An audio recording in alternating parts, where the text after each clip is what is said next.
You're not smart enough. You're not strong enough. You're not confident enough. You're not good enough. How many times have you heard those sentences said about yourself?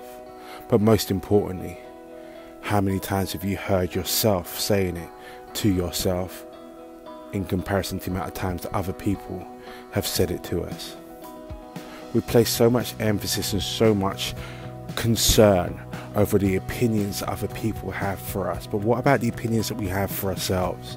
What about the thoughts that go through our head, that question our confidence, that undermine our abilities, that tell us that we're not good enough? What about those voices? What about that sentence? What about those conversations that go on at the early hours of the morning and is still going on until the late hours of the night? What about those conversations? You see, when we talk about aspirations, people like to attach that word positive to the front of it, like that's the only affirmation that you can have. But it's not. Just like in feng shui, just like nightmares and dreams, your aspirations have both a positive light and they have a negative light, and they're both born from the same part of your mind. The same part of your mind that cooks up those positive affirmations, the same part of your mind that tells you to know what, you are good enough, you are strong enough, you are confident enough, you are enough. The same part of your mind that tells you all of those things is the same part of your mind as having a more silent, subconscious conversation day in and day out at any point in time during the day that it chooses to access you, that doubt chooses to raise its ugly head in your world to tell you the opposite. Those negative conversations that we have with ourselves about the adversity that we feel. Those negative conversations that we have with ourselves about the challenges that we face. You're not good enough. You're not strong enough. You're not good looking enough. You're not intelligent enough. You're not enough. You see, whether people like to admit it or not, we all talk to ourselves. It's said that humans can speak on an average speed, vocally speak at an average speed of roughly about 300 words per minute, but we hear roughly at double that speed. We hear roughly about 600 words per minute, which is why you're able to have a conversation with yourself in your head while you're listening to a conversation with someone out loud, which is why you're able to actually vocalize a conversation with someone face to face and have a very doubting conversation with yourself in your head. Are you doing it now? Are you sitting there listening to the voice in your head that's telling you you're not good enough, you're not strong enough, you're not smart enough, you're not intelligent enough, you're not enough? You see, these limiting conversations form your limiting beliefs.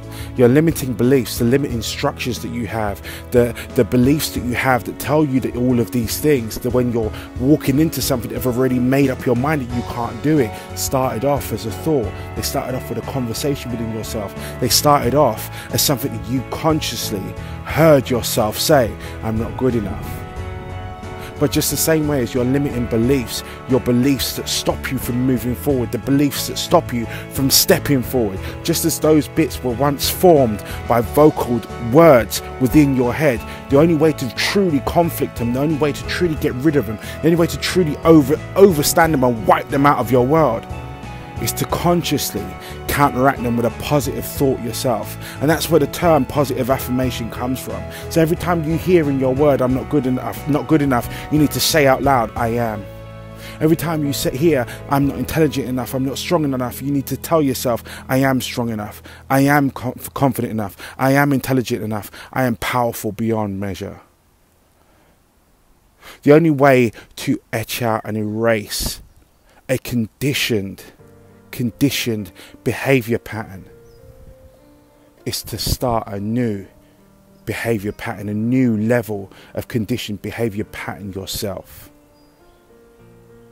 And you start that off with a morning routine. Start off with the routine of being grateful. Be grateful for the things that you already have and the things that you know are coming to you. So be grateful for the fact that you're intelligent. Be grateful for the fact that you're powerful. Be grateful for the fact that you're smart. Be grateful for the fact that you're beautiful, both inside and out. Be grateful for the things that you know are coming to you, that are owed to you, that are part of your world, that are part of you. The things that you believe start off as a whisper to yourself. So next time you hear the whisper that tells you that you're not something enough, counteract it with a whisper that says that you are.